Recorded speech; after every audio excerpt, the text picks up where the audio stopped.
mayangbu taram nokchabaga loinana panthoi mangang ni ikoknona khuramjari ngasi so mahausagu mayanggidamakta nungairaba fungawari ama amu puduna lakjari wari asibu thabirakpana athauba mitei mamangai matam amada maral mathum yamna leiba ina khunba imung amada lairabi leisabi macha ama imung dugi minai oina thabak suram aduga ina khunba imung adugi leisabi ama seleiram mamingna mamon bigauram aduga minai ni leisabi aduna leiman kauram nong malemanda mamon bi hoida yumgi thabak inkhang suringai mamon bigi mama liklana leimanda ibe ma leiman bi nangbu waido matek sikhakta tairo kaidobagi namit thokjingai degi tairakpa waido hauzik phawba tairabadi nasado wabana loiba tari nine ngarang su thungnaba taihaude bubokna sauni nabokna ngangbadi sauruno chahi matangnani taibang mi haisidi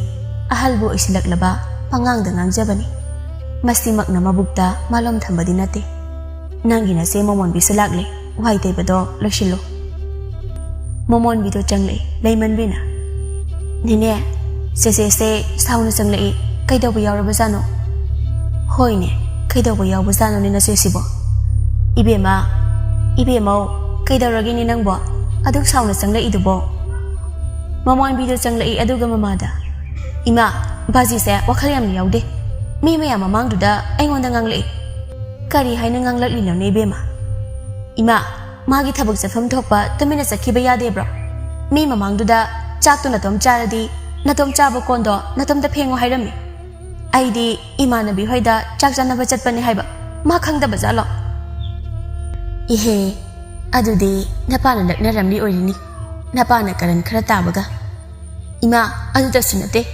napoki ngaru loktholaga chabado ngasidagi tawrano so hairami ai bubuki ngaru karam kanda lokthokla chakrage leiman bidu wai taina nokli momon bidu leiman bidu yenglaga leiman bia nang ngasidagi ai khoyumgi thabak tawba yararoi leiman bidu maithong hanjinki nokpa lepkre napana phagi tawrini kaidobagi bema nangbo ima migi imanabigi nupasi aurini lambi mataida chak janabagi insang na pilai ringai dani ai bu moina kai hoina khalam doino leiman be nang do yumgi thabak do ai gi so khara khaklam nang na loina tawthoklabani na ai gi tawni kemta leitre sang phawbadudi aina thongba yaidana leiman du wangang de wai so taide tumina phamagale tanjadu da hanubi ketukina kaujal inik nikna magi yomjau dagi hairiklam hai ishu tombiya na pana nekli ba lekshabi do yumgi thabak shunabani ne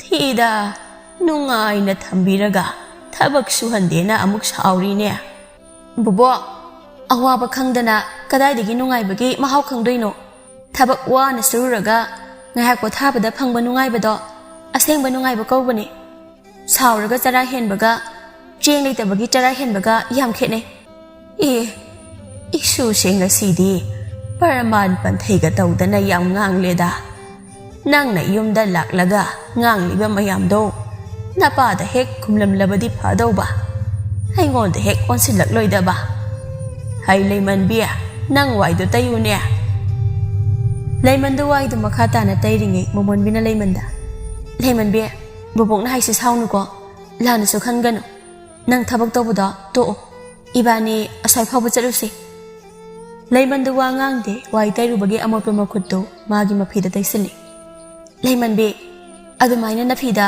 amot pataisingano khutsa sengna hamlaga phadina taithokadabani hoite ai kawbani leiman biga momon biga lambi da lai momon bina leimanda ngasai bubokna nangonda leiman bi na kawbada yam phajai aduna nangi mingsa leiman bi adum kawrase thaina di leiman kha kawi ko nangi mingsa mingsna ibani isil inaw sumalani iche aidi noyomgi thabak subani minaini inaw adugumba wahi sisnaganu isani isabu hanthaba thaki wakhal khangano khudingmak hingnabagi suriba cheliba ngaktani aduna mina usiloidaba wahi wata amata mimangda sisnaba yadeko iche aigi pusi mahingsida aibu kanana usna loina bigadoino ahangba matamda migi mayumda thabak suba chatpa ꯂꯨꯈꯥꯛ ꯆꯒꯨꯝ ꯁꯦꯡꯕ ꯆꯠꯄ ꯄꯨꯟꯁꯤꯁꯤꯗ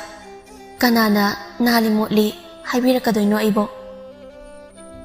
ꯃꯣꯃꯣꯟꯕꯤꯗꯣ ꯆꯠꯂꯝꯕꯗꯒꯤ ꯂꯦꯞꯄꯒ ꯑꯣꯟꯊꯣꯛꯄꯅꯤꯗ ꯏꯅꯥꯎ, ꯐꯔꯦ ꯑꯩꯅ ꯅꯪ ꯄꯨꯔꯤꯕꯁꯦ ꯉꯁꯥꯏꯒꯤ ꯆꯥꯛ ꯆꯥꯅꯐꯝ ꯃꯐꯝꯗꯨꯗꯅꯤ. ꯏꯃꯥꯟꯅꯕꯤ ꯃꯌꯥꯝ ꯑꯃꯁꯨ ꯌꯥꯎꯔꯤ, ꯑꯗꯨꯒ ꯏꯕꯨꯡ ꯏꯄꯥ ꯃꯌꯥꯝ ꯑꯃꯁꯨ ꯌꯥꯎꯔꯤ. ꯅꯪꯅ ꯂꯩꯀꯥꯏꯗꯒꯤ ꯍꯦꯟꯗꯣꯛꯇ꯭ꯔꯕꯗꯤ ꯇꯨꯡꯗ ꯑꯁꯣꯏꯕ ꯂꯥꯛꯀꯗꯣꯏꯅꯤ. ꯏꯆꯦ, ꯅꯪꯅ ꯍꯥꯏꯔꯤꯗꯣ ꯀꯩꯅꯣ?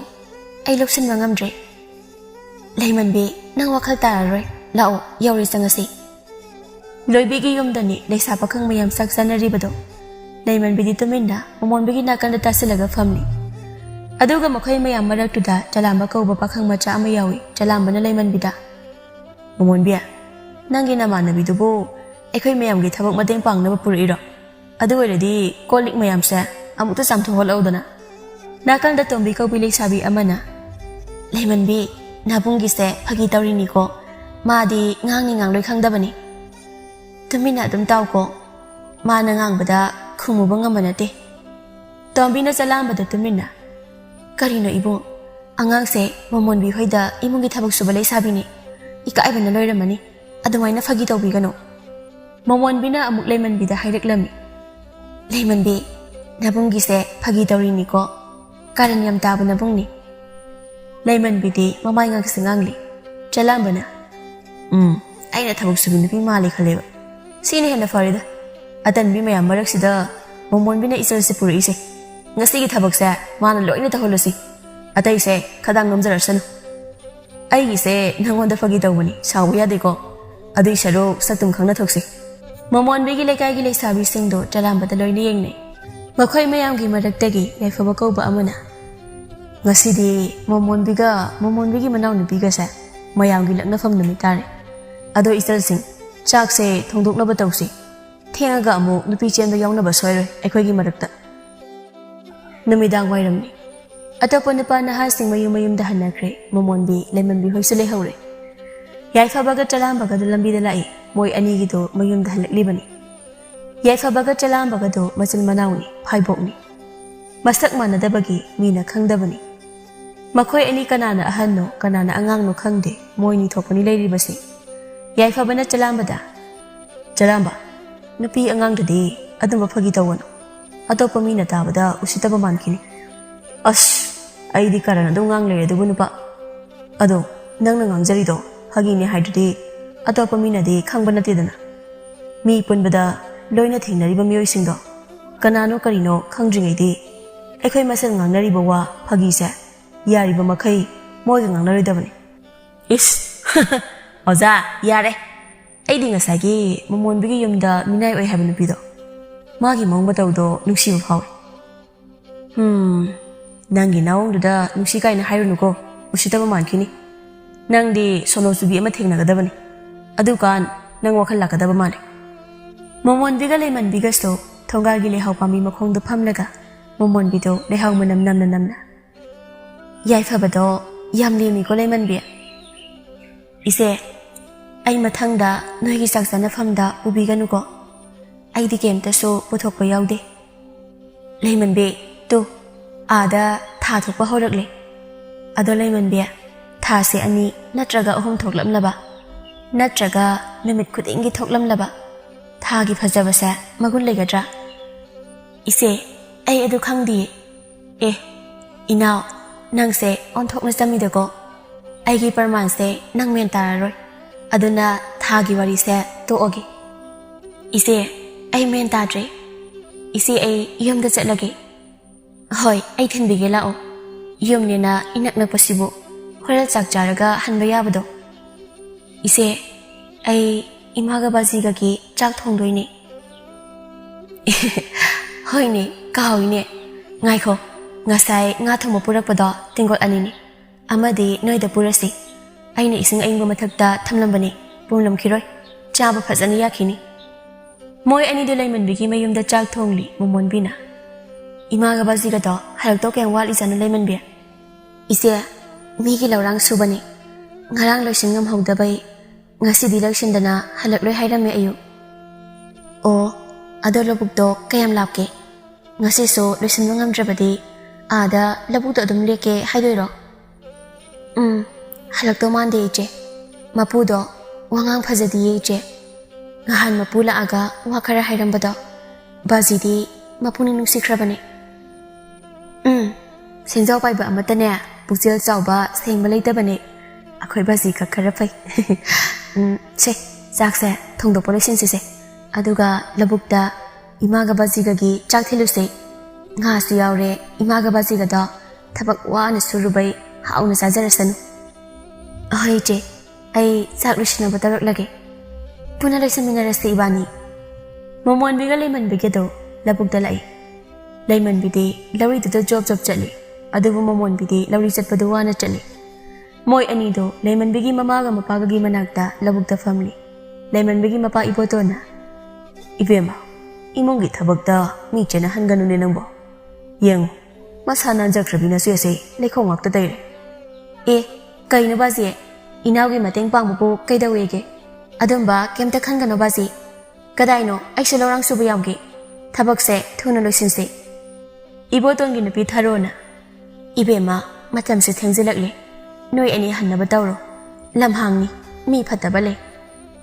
Ngaiko matam se thengi. Noi ani hankrano. Thabal su phai. Hayeng ayuk phawbada thabak si loibi ai. Ayuk pun halasi. Amamba sida noi ani hankrano. Mai masa ama thalaga charugi mopaktuda. Nakhong nakhuto seeng na chamthoklaga phamlo. Namidang ahing phawba iboton ga tharoga do laurang suringai. Arapa mapham amada nupa ani mamli badalepli. Goroba ko panipa amana labada. Laba. Ngasidi khudong sabase anghanba yade ko. Nupi ani se. Aikhoi ani na sarak tamladabani. Hoi ta. Mado ahal ani laurang subo uine. Leishano numidang ni. Chaw khrab labuk sida kanamta leite. Kanamta kemta uroi. Kan basungam rai. Kanade changchilo. Ngai khoi ta.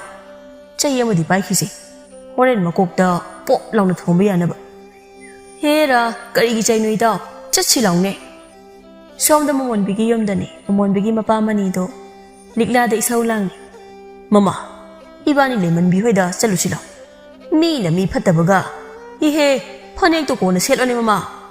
Kari na mapa nang bongawra bro. Adudi mapa nang su khudai do selanu dana. Kori na pinone masibo. Phanek set pasu aduk yamna kuibra ha. Aduk yamna kuiradi ai suma sa nei solang badabane. Yare nakong singja yede nakhon ga do tabada. La oselasi. Ha. Namidang da khongba kaujing harau du mangai. Mani garik laga to layman bigi thonggan da leplinge. Nabi mau amalek ta changle. Mani na mau du da. Ibema. Moi gi mungi mi amata lekte. Kada de sakhi bazanu ne. Layman biga momon biga do kaithal da thengna ramne. Moi ani do kaithal dagi pot khara leiraga labuk lom da kumkhi bani. Moi ahal ani do ta bijoi gi labuk da lawrang su bani. Mani ga likla ga da labuk lom da kumkhre adabu mani di phajana saukhre. Likla na wa amata haiba phawba tadre. Somda goroba ga laba ga dasu mi gi phaw hawba hawraba labuk lamyai du da job samlaga. Momon biga layman biga layri ba labuk du tamna phingna lai. Aduga mani ga likla ga su iboton gi thabak su pham labuk yoksilakle. Goroba ga laba ga mani ga likla ga mayok na raba gumbani. Adubu namidang oibani na unadabagi wakhakni. Goroba ga laba ga di iboton ga tharoga na labuk mayaida laurang suri badu yengde. Moi ani na mamitam na galak libasi momon biga layman biga khakni ura galak libasi. Iboton na mama kana lune labuk lamyai sida samlag lak libasi bo. Iboton na yeng libasi na nokpok mai kaidani aduga tharo na yeng libasi na nokjobdani. Hoi ne nupi amasu yaurakli ne. Hera mama lak libasi nupi na teda masidi. Makhutta chai amamam su paira ine. Adune hari si mapa nupi si su chai paira li sidi. Somda momon biga layman biga dudi nungai na tumli ibotona. Mama angang ani gi manakta thuna changsi. Kadai ai gi labri thangjau do. Sida le. Ihe thang si samakok nan thokre ne amu. Mama nang yo si pairo. Ai thangkhok si paige thuna changsi laune. Goroba ga laba ga do leisabi ani dugi manakta lepada labana. Ush buk laba masa ani si uda ai diba tin ga se oro tahe. Goroba na is masak sing sidi ꯑꯔꯣꯏꯕꯤꯗ ꯐꯖꯔꯦꯗ ꯑꯩꯗꯤ ꯃꯈꯖꯥꯏꯁꯦ ꯍꯥꯟꯅ ꯑꯃꯨꯛꯇ ꯁꯦꯠꯅꯤꯡꯉꯤꯗ ꯑꯦ ꯂꯥꯕ ꯇꯨꯡꯗ ꯃꯤ ꯂꯦꯞꯄ ꯃꯥꯜꯂꯤꯕꯣ ꯂꯥꯕꯅ ꯌꯥꯝ ꯉꯛꯅ ꯑꯦ ꯑꯋꯣꯏꯒꯤꯁꯨ ꯍꯅꯨꯕ ꯑꯃꯒ ꯍꯅꯨꯕꯤ ꯑꯃꯒ ꯂꯦꯞ ꯂꯩꯔꯝꯃꯦ ꯏꯇꯥꯎ ꯂꯥꯕꯗꯨ ꯀꯟꯅ ꯅꯣꯛꯂꯤꯉꯩ ꯂꯥꯕꯒꯤ ꯇꯨꯡꯗꯒꯤ ꯃꯅꯤꯅ ꯂꯥꯕꯒꯤ ꯂꯨꯈꯝꯗ ꯆꯩꯇꯨꯞ ꯑꯃꯅ ꯄꯣꯞ ꯂꯥꯎꯅ ꯀꯟꯁꯤꯜꯂꯛꯏ ꯂꯥꯕꯗꯨ ꯈꯪꯂꯥꯎ ꯂꯧꯔꯤ ꯃꯃꯣꯟꯕꯤꯒ ꯂꯩꯃꯟꯕꯤꯒꯗꯣ ꯈꯪꯄ꯭ꯔꯦꯛ ꯈꯪꯅ ꯍꯧꯒꯠꯂꯛꯏ ꯒꯣꯔꯣꯕꯅ ꯑꯦ ꯃꯤꯌꯥꯝꯁꯤꯡꯁꯤꯗꯤ ꯀꯗꯥꯏꯗꯒꯤꯅꯣ ꯍꯩ ꯑꯍꯜꯁꯤꯡ ꯑꯩꯗꯤ ꯅꯣꯏꯒ ꯈꯠꯅꯕ ꯂꯥꯛꯄ ꯅꯠꯇꯦ ꯅꯨꯄꯤ ꯃꯆꯥꯁꯦ ꯐꯥꯒꯦ ꯂꯥꯛꯄꯅꯤ ꯏꯕꯣꯇꯣꯟꯗꯣ ꯃꯥꯒꯤ ꯄꯥꯏꯔꯤꯕ ꯊꯥꯡꯖꯧ ꯃꯈꯣꯛꯇꯨꯅ ꯒꯣꯔꯣꯕꯒꯤ ꯃꯀꯣꯛꯇ ꯄꯣꯞ ꯂꯥꯎꯅ ꯑꯃꯨꯛ ꯀꯟꯁꯤꯟꯈꯤ ꯒꯣꯔꯣꯕꯗ ꯂꯩꯈꯣꯝ ꯃꯔꯛꯇ ꯎꯞꯄꯒ ꯇꯥꯏ ꯉꯁꯥꯏꯗꯒꯤ ꯂꯥꯕꯗ ꯎꯇꯨꯞꯅ ꯀꯜꯂꯤꯕꯗꯣ ꯃꯅꯤꯅꯅꯤ ꯍꯧꯖꯤꯛ ꯃꯅꯤꯗꯣ ꯃꯃꯣꯟꯕꯤꯗ ꯂꯥꯟ ꯇꯧꯔꯤ ꯍꯩ ꯅꯃꯤꯠꯇꯣ ꯑꯩꯉꯣꯟꯗ ꯌꯦꯡꯉꯨꯅꯦ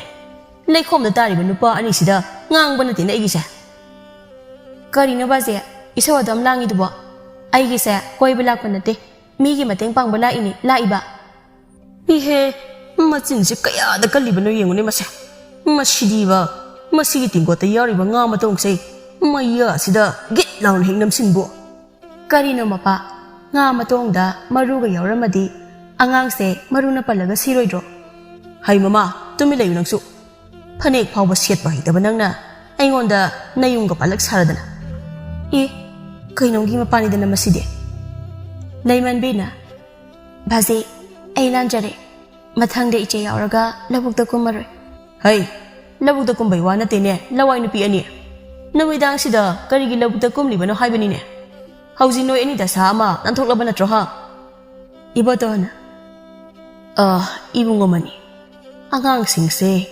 ꯑꯩꯒ ꯃꯃꯥꯒꯒꯤ ꯆꯥꯛ ꯊꯤꯟꯖꯔꯛꯄꯖꯥꯠꯅꯤ ꯃꯌꯨꯝꯗ ꯃꯇꯣꯝꯇ ꯂꯩꯕ ꯍꯩꯅꯔꯝꯂꯣꯏ ꯑꯗꯨꯒꯤ ꯑꯣꯏꯔꯝ ꯇꯥꯏ ꯏꯕꯦꯝꯃ ꯅꯄꯥꯅ ꯉꯥꯡꯂꯤꯁꯦ ꯑꯆꯨꯝꯕꯅꯤ ꯄꯥꯈꯠꯇꯅ ꯇꯧꯔꯤꯕꯅꯤ ꯃꯃꯣꯟꯕꯤꯅ ꯕꯥꯖꯤ ꯑꯩꯈꯣꯏ ꯕꯥꯖꯤꯁꯦ ꯏꯁꯧ ꯌꯥꯝ ꯂꯥꯡꯕꯅꯤ ꯃꯦꯟꯃꯥꯟꯗ ꯏꯇꯥ ꯇꯥꯗꯅ ꯋꯥ ꯌꯥꯝ ꯉꯥꯡꯉꯤ ꯊꯥꯔꯣꯅ ꯏꯕꯦꯝꯃ ꯃꯃꯣꯟ ꯅꯪ ꯅꯄꯥꯒ ꯍꯟꯈ꯭ꯔꯣ ꯂꯩꯃꯟꯗꯤ ꯁꯤꯗ ꯂꯩꯖꯍꯧꯔꯁꯅꯨ ꯅꯤꯄꯥ ꯑꯅꯤꯁꯤꯕꯨꯗꯤ ꯃꯀꯣꯛꯇ ꯈꯔ ꯌꯥꯝꯅ ꯀꯟꯊꯠꯂꯒ ꯅꯣꯡꯉꯥꯟꯕ ꯐꯥꯎꯕ ꯃꯐꯝꯁꯤꯗ ꯊꯝꯂꯒꯦ ꯂꯤꯛꯂꯥꯅ ꯏꯆꯦ ꯑꯩꯈꯣꯏ ꯂꯣꯏꯅꯃꯛ ꯍꯧꯖꯤꯛ ꯌꯨꯝꯗ ꯀꯥꯔꯁꯤ ꯐꯠꯇꯕ ꯅꯤꯄꯥ ꯑꯅꯤꯁꯤꯅ ꯑꯩꯈꯣꯏ ꯃꯁꯛ ꯈꯪꯍꯟꯕ ꯌꯥꯕ ꯅꯠꯇꯦ ꯃꯣꯏ ꯑꯅꯤꯅ ꯃꯐꯝꯁꯤꯗ ꯂꯥꯛꯂꯤꯕꯁꯦ ꯑꯉꯥꯡ ꯑꯅꯤꯁꯦ ꯃꯣꯏ ꯑꯅꯤꯅ ꯂꯧꯕꯨꯛꯇ ꯀꯨꯝꯈꯤꯕ ꯎꯍꯧꯗꯅ ꯇꯧꯔꯤꯕꯅꯤ ꯅꯠꯇ꯭ꯔꯒ ꯃꯣꯏ ꯑꯅꯤꯁꯤꯕꯨ ꯍꯥꯠꯇꯣꯛꯂꯒ ꯊꯝꯂꯝꯂꯁꯤꯔ ꯃꯄꯥ ꯐꯅꯦꯛ ꯐꯥꯎꯕ ꯁꯦꯠꯄ ꯍꯩꯇꯕ ꯅꯪꯅꯁꯨ ꯃꯤ ꯍꯥꯠꯄꯒꯤ ꯋꯥꯒ ꯉꯥꯡꯖ ꯁꯥꯔꯤ ꯀꯔꯤꯅꯣ ꯃꯄꯥ ꯐꯅꯦꯛ ꯁꯦꯠꯄ ꯍꯩꯇꯕ ꯅꯨꯄꯤꯁꯦ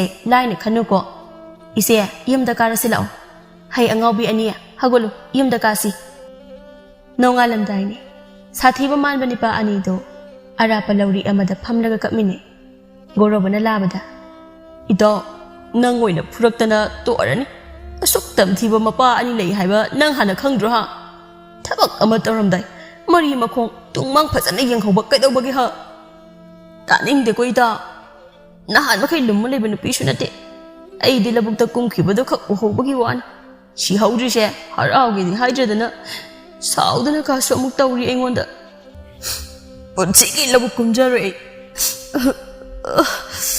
ꯌꯨꯝꯒꯤ ꯂꯧꯕꯨꯛ ꯐꯥꯎꯕ ꯀꯨꯝꯖꯔꯣꯏ ꯑꯩ ꯂꯥ ꯂꯩꯈꯣꯝꯁꯤꯡꯁꯦ ꯀꯣꯝ ꯑꯃꯗ ꯆꯣꯡꯊꯔꯒ ꯆꯥꯝꯊꯣꯛꯂꯨꯁꯤ ꯂꯥ ꯅꯣꯡꯃ ꯅꯤꯅꯤ ꯍꯧꯈ꯭ꯔꯦ ꯏꯕꯣꯇꯣꯟꯒ ꯊꯥꯔꯣꯒꯁꯨ ꯂꯧꯕꯨꯛ ꯀꯨꯝꯕ ꯀꯤꯕꯗꯒꯤ ꯂꯧꯔꯥꯡ ꯁꯨꯕ ꯀꯨꯝꯗ꯭ꯔꯦ ꯑꯇꯣꯞꯄ ꯊꯕꯛ ꯁꯨꯐꯝꯁꯨ ꯂꯩꯇꯕꯒꯨꯝ ꯇꯧ ꯏꯕꯣꯇꯣꯟꯒ ꯊꯥꯔꯣꯒꯗꯣ ꯋꯥꯈꯜ ꯋꯥꯔꯝꯃꯤ ꯏꯕꯣꯇꯣꯟꯅ ꯊꯥꯔꯣꯗ ꯃꯃꯥ ꯂꯧꯔꯥꯡ ꯁꯨꯕ ꯆꯠꯇ꯭ꯔꯗꯤ ꯀꯃꯥꯏ ꯇꯧꯅꯤ ꯂꯩꯀꯥꯏꯗ ꯀꯔꯤ ꯀꯔꯤ ꯊꯕꯛ ꯁꯨꯕ ꯌꯥꯕ ꯂꯩꯕꯅꯣ ꯍꯪꯁꯤꯔ ꯃꯄꯥ ꯃꯃꯥ ꯃꯗꯨꯅꯤꯅꯦ ꯂꯨꯔꯤꯕꯁꯦ ꯂꯩꯀꯥꯏꯁꯤꯗꯕꯨ ꯀꯔꯤ ꯊꯕꯛ ꯁꯨꯅꯤꯡꯉꯥꯏ ꯂꯩꯔꯤꯕꯒꯦ ꯏꯕꯦꯝꯃꯅ ꯃꯅꯤꯒꯤꯗ ꯁꯨꯔꯤꯕ ꯊꯕꯛꯁꯤꯁꯨ ꯃꯤ 10 ꯍꯦꯟꯅ ꯂꯥꯛꯏꯕꯅꯤ ꯏꯆꯥꯅꯨꯄꯤꯅ ꯃꯕꯨꯛ ꯃꯄꯥꯎ ꯐꯕꯒꯤ ꯃꯅꯤꯅ ꯌꯥꯕꯤꯕꯅꯤ ꯈꯨꯜꯁꯤꯗ ꯅꯠꯇ꯭ꯔꯕꯁꯨ ꯑꯇꯣꯞꯄ ꯈꯨꯜ ꯑꯃꯗ ꯆꯠꯂꯒ ꯃꯇꯝ ꯈꯔ ꯁꯦꯟꯌꯦꯛ ꯇꯥꯜꯂꯨꯗꯕ ꯌꯥꯔꯣꯏ ꯃꯃꯥ ꯃꯅꯤꯒ ꯂꯤꯛꯂꯥꯒꯗ ꯍꯥꯏꯔꯒ ꯏꯕꯦꯝꯃꯁꯦ ꯃꯇꯝ ꯈꯔ ꯃꯣꯏꯗ ꯂꯩꯍꯜꯂꯨ ꯍꯥꯏꯖꯁꯤ ꯏꯕꯣꯇꯣꯟꯒ ꯊꯥꯔꯣꯒꯗꯣ ꯃꯐꯤ ꯌꯣꯝꯂꯒ ꯃꯅꯤꯒꯤ ꯃꯅꯥꯛꯇ ꯃꯥꯒꯤ ꯌꯨꯝꯗ ꯐꯝꯂꯤ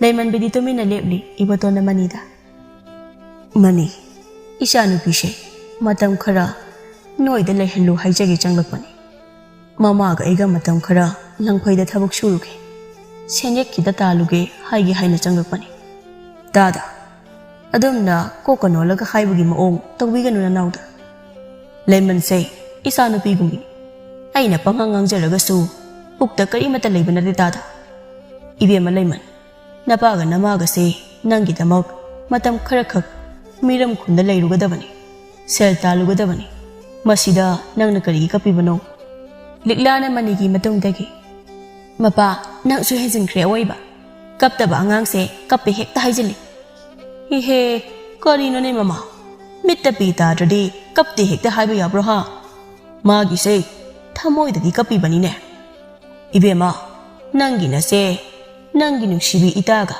ꯌꯨꯝꯁꯤꯗ ꯅꯨꯡꯉꯥꯏꯅ ꯂꯩꯊꯣꯛꯎ ꯅꯃꯥꯒ ꯅꯄꯥꯒꯁꯦ ꯁꯤꯡꯈ꯭ꯔꯕ ꯏꯆꯥ ꯅꯨꯄꯤꯁꯤꯅ ꯑꯩꯒꯤꯗ ꯂꯩꯕꯁꯦ ꯅꯨꯡꯉꯥꯏꯅꯤ ꯈꯪꯕꯒꯤ ꯈꯗ꯭ꯔꯛ ꯇꯧꯔꯒ ꯂꯪꯐꯩꯗ ꯆꯠꯁꯤꯟꯅꯕꯅꯤ ꯑꯁ ꯃꯄꯥ ꯅꯪꯁꯤꯃ ꯋꯥꯊꯤ ꯌꯥꯝꯅ ꯉꯥꯡꯉꯤꯕꯣ ꯏꯕꯦꯝꯃ ꯅꯆꯦꯗꯤ ꯀꯗꯣꯝꯗ ꯆꯠꯈꯤ ꯅꯤꯅꯦ ꯃꯃꯥꯟꯅꯕꯤ ꯈꯔ ꯂꯥꯛꯑꯦꯅ ꯃꯤ ꯈꯔꯒ ꯊꯣꯛꯈꯤ ꯏꯕꯣꯇꯣꯟꯅ ꯏꯕꯦꯝꯃ ꯅꯪꯒꯤ ꯅꯈꯨꯔꯥꯗꯤ ꯉꯥꯡꯅꯤꯡꯕ ꯉꯥꯡꯖꯕꯅꯤ ꯑꯗꯨꯕꯨ ꯃꯕꯨꯛꯇꯗꯤ ꯀꯔꯤꯃꯠꯇ ꯂꯩꯇꯕꯅꯤ ꯃꯃꯥ ꯅꯪꯗꯤ ꯅꯆꯥꯅꯨꯄꯤꯗ ꯀꯔꯤ ꯍꯥꯏꯅꯤꯡꯉꯤ ꯏꯕꯦꯝꯃ ꯅꯆꯦꯒ ꯅꯨꯡꯉꯥꯏꯅ ꯂꯩꯔꯝꯃꯨ ꯂꯥꯏꯔꯕ ꯅꯃꯥ ꯅꯄꯥ ꯑꯣꯏꯔꯝꯕꯅ ꯏꯆꯥꯁꯦ ꯃꯤꯀꯨꯞ ꯑꯃꯇ ꯅꯨꯡꯉꯥꯏꯅ ꯊꯝꯕꯁꯨ ꯉꯝꯗ꯭ꯔꯦ ꯅꯪ ꯈꯨꯔꯥꯃꯅꯤꯗꯤ ꯃꯕꯨꯛ ꯂꯣꯝꯗꯕꯅꯤ ꯁꯤꯈꯛꯅꯤ ꯑꯩꯅ ꯅꯉꯣꯟꯗ ꯍꯥꯏꯔꯝꯒꯗꯕ ꯏꯕꯦꯝꯃ ꯂꯩꯃꯟ ꯅꯃꯥꯒ ꯅꯄꯥꯒꯁꯦ ꯈꯨꯁꯤꯡ ꯑꯃꯅꯤꯀꯣ ꯅꯃꯥꯒ ꯅꯄꯥꯒꯅ ꯑꯩꯁꯦ ꯇꯞ ꯇꯥꯈꯩ ꯊꯥꯒꯠꯂꯝꯂꯒ ꯅꯪꯁꯦ ꯑꯩꯒꯤꯗ ꯅꯨꯡꯉꯥꯏꯅ ꯂꯩꯍꯟꯗꯧꯔꯤ ꯂꯤꯛꯂꯥꯅ ꯃꯅꯤꯗ ꯀꯛꯁꯤꯍꯠꯂꯤ ꯀꯔꯤꯅꯣ ꯃꯄꯥ ꯅꯪꯅ ꯐꯔꯛ ꯇꯨꯔꯛꯇ ꯉꯥꯡꯂꯤꯕꯁꯤꯕꯣ ꯃꯤ ꯑꯉꯥꯡꯁꯦ ꯏꯀꯥꯏꯕꯅ ꯂꯣꯏꯔꯅꯤꯌꯦ ꯏꯅꯝꯃ ꯇꯥꯗ ꯅꯅꯥꯎ ꯅꯤꯄꯥꯁꯦ ꯑꯩ ꯀꯩ ꯍꯥꯏꯗꯣꯏꯅꯣ ꯈꯪꯗ꯭ꯔꯦ ꯏꯕꯣꯇꯣꯟꯒ ꯊꯔꯣꯒꯗ ꯅꯣꯛꯂꯒ ꯃꯐꯤꯁꯤꯡꯗꯨ ꯄꯨꯔꯒ ꯊꯣꯛꯈꯤꯕꯒ ꯂꯩꯃꯟꯕꯤꯗꯨ ꯃꯄꯤ ꯇꯞ ꯇꯞ ꯇꯥꯔꯛꯏ ꯃꯅꯤꯁꯨ ꯂꯩꯃꯟꯕꯤꯒꯤ ꯃꯑꯣꯡꯗ ꯅꯨꯡꯉꯥꯏꯇ꯭ꯔ ꯃꯥꯜꯂꯦ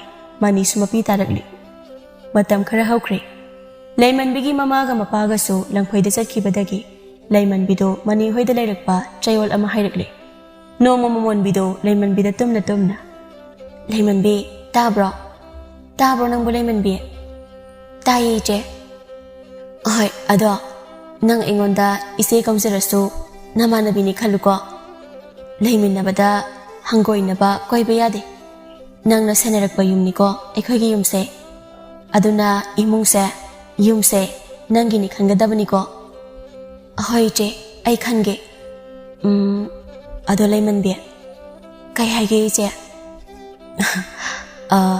ꯆꯂꯥꯝꯕꯒ ꯌꯥꯏꯐꯕꯒꯗꯣ ꯅꯪ ꯃꯁꯛ ꯅꯤꯡꯁꯤꯡꯂꯤꯕ꯭ꯔꯥ ꯏꯆꯦ ꯅꯤꯡꯁꯤꯡꯂꯤꯌꯦ ꯍꯣꯏ ꯃꯣꯏ ꯑꯅꯤꯗꯣ ꯐꯥꯏꯕꯣꯛ ꯑꯣꯏꯔꯝꯃꯤ ꯑꯗꯨꯒ ꯋꯥ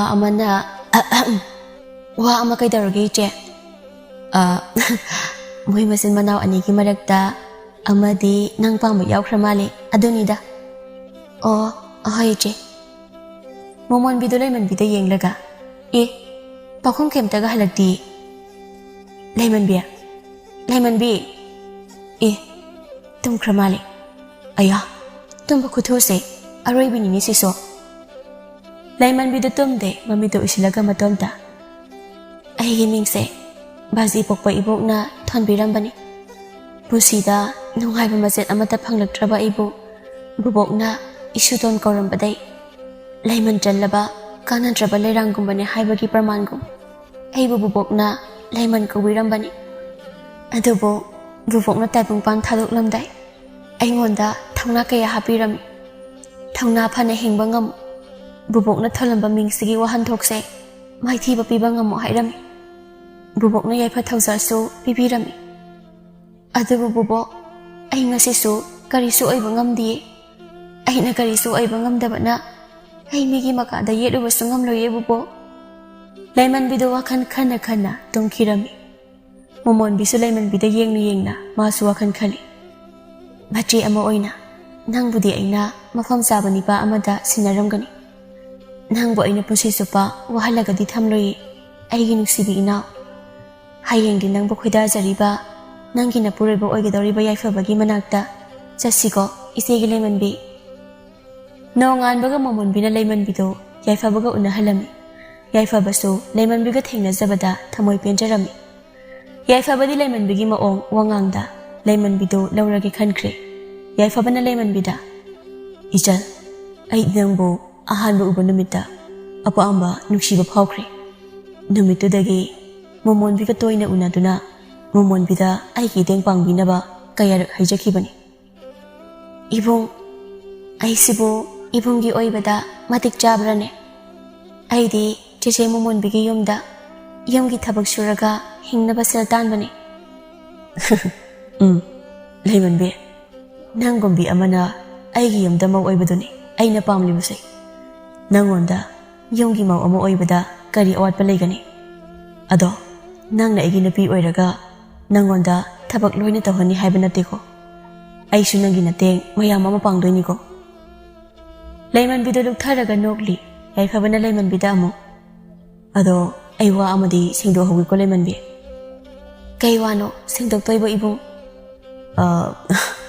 ꯅꯍꯥꯟꯒꯤ ꯀꯔꯟ ꯈꯔ ꯉꯥꯡꯕꯗꯣ ꯆꯂꯥꯝꯕꯗꯣ ꯑꯩꯒ ꯄꯣꯛꯃꯤꯟꯅꯕ ꯐꯥꯏꯕꯣꯛꯅꯤ ꯏꯆꯤꯜ ꯏꯅꯥꯎꯅꯤ ꯍꯥꯏꯒꯦ ꯇꯧꯕꯅꯤ ꯑꯗꯣ ꯅꯪ ꯅꯣꯏ ꯅꯆꯦꯗ ꯀꯩꯅꯣꯃꯇ ꯍꯥꯏꯕꯤꯌꯨ ꯀꯩ ꯋꯥꯅꯣ ꯏꯕꯨꯡ ꯍꯥꯏꯕ ꯉꯝꯕ꯭ꯔꯥ ꯌꯦꯡꯖꯒꯦ ꯏꯕꯨꯡ ꯍꯣꯏ ꯏꯆꯦ 너희 이제나 아이기 와능원다 하리버두가 짭마네 깸 캣나데 아코이 잘람바나 나세 모몬비도 밤잡아 꾸이라바니 아다 아이나 아코이 잘람바도 가른 얌나 따이나 너희 이제다 하이버도 ngamdadu나 leirakhibani nang horena chega tumbada manakongda khara murum sonjalo ipung chalambaga adumla oyadro aikhoi ani ama phamani isega moi ani ama wari sajasani ihe nangi wakhanda su yaine nasese matomta labuk mapal sida phamduna leire yaifabana lawpalakpadada leimanbido ngahana mo labukta thokiba thodoktu yaifabada yam kina wari liri leimanbina mamit managa lawthoklaga liribu wari khuliduda yaifabadi leimanbida thawai tani yenglaga wari du tajari somda momonbido leimanbida yenglaga kari wari no mana liri sina makhut kasu yam yaurine wasu ngangjadaba nupise nupa koibadagi loi phudorakla male numidangdu leimanbiga momonbiga moi anigi lehau pami makhongda saba phalduda famlaga momonbina leimanbida leimanbe kai hage je nang yum pankradi itomta lehauduini ko mafam sida iche adumaina hainu ibung yaifabagi manau nupara mayambara ama leibado maga phaibokne haibaduna iche nungsi haire ibung yaifabana momonbidu leimanbida yenglaga kaino haisibo nangdi kapai khangiba ibung yaifabana hairakpani hairaga ibema nangdi nadaw yam lemba nupaduna nangna phangkhre khara kuka tawbaduna ai pamiba iche isena wa khara ngangba ibungduna iche pamba oiniye wa ngangandaba nipana wa ngangandabi nupi pamba wa ngangba pamba ado iche mi phabadi chapmana niye wa ngangdaba mina hena phai haiba leiri momonbido noklaga wakhal yam chamba inauni aigi inause adudi ibani se imunga madapuna mau oidawrene ko iche aigi pusida khwaidagi harauba nungaiba mikupse ibung yaifabagi mathil manau ibung charambana isebu nungsi hairakpa mikupne isege ibani imunga matada mau oiminani khanbada hainingai leita harawi iche momonbiga leimanbiga do numidangdu yam harauna wari saminarami matam khara haukhre talambasu momonbiga khangnare nungsinare langphaidani ibotonga tharogasu mikup amata pothaba leite ngasi ahal ani sina langphaida chatuna thabak suraga sel talibasi masanapi amakhak leijabadugi damaktani magi lohongbada hakadaba on potki damak sel tanba chatlibani ibotona tharoda mama tha ani hairine aikhoi ani langphaida thabak surak lise aikhoi ani bo kayam kuina leithagi sige ha mama tha ama muktaga leithagi simpa ado mama ibe mado megi mayumda thamlambani megi mayumda kuina leibasu ichado ikaini ikai thiba mingamjadaba ichani maram sina ikhoi ani yumda amuk thokudaba yaroine hoi mapa hayeng la hangchitla numit phaba amada yumda thoklasi adudi Som da yai fabaga jalamba ga do momon biga unaba lakli jalamba na. Sumai chagat chagat laktu sharo ai di momon bisa ngasi selan yai faba. Nang di kari khale. Nang na mai khara kan banina wadu nang haudo. Ai isu leman bida tap na har ka yenge. Ado yaraktradi kai ni he jalamba. Ibo yaba yadaba nangi wagi makha pole. Ai momon bida hairaga ngasi moy ani puna chen bi yabring si.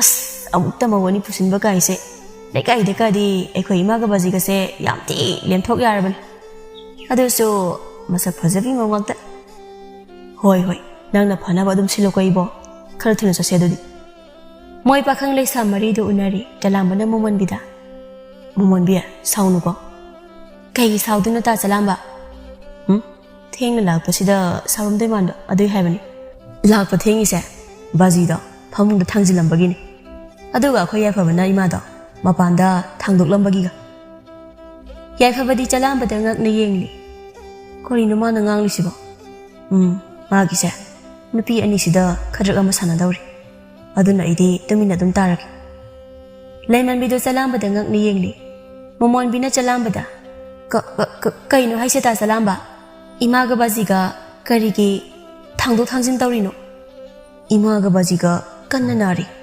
cha ising thongba imungi kupno yai fabaga ibani na tawri ngarang su lekai gi lesabi ahum mari yumda cha ising thong lerang yai fabaga ibani na halakpada lesabi phajabi singdo yumda leram layman bido yai fabada warau na yengjari yai fabadi muchil khumlaga nokpa khangli momon bina chalambada ta chalamba adudi phate moiso mi pakhang ta leiba imungda mateng pangbi bani haiduna bo lekai mi phataba yaurambasu tambanga manate kana de lemon bi law ngasi seng khrasi natradi wa chak thona raklani sidi yaifa bado matomta wa khara ngang ba hibana lausing hen bazan hoida yum yorga thokba lakjani lesabi ani kana de chila silo lemon bi kadai nakhudo napure bida piro momon biga lemon biga do yaifa baga chalam baga da chen khre chen banongan baga ibotonga tharoga su mani hoide yoksilak puma pathokli mani galik lagana machaningol ani ado nungai yai phaba afaba nipa ani da chen khibagi nungai ba paw ibotonga tharoga da haidopalak pangai ba oina mapi tana wari tamjari ibotonga tharoga su momonokna mapi tana harauna kapcharam asumna laibak thina lairana haurakhiba leimambi amadi nungai yai phana haurakhiba momonbi makhoi ani matam khara leiraga ahal lama singna chauna lemna lohongbiduna makhoi mari nungai yai phana imung aduda lemina khiram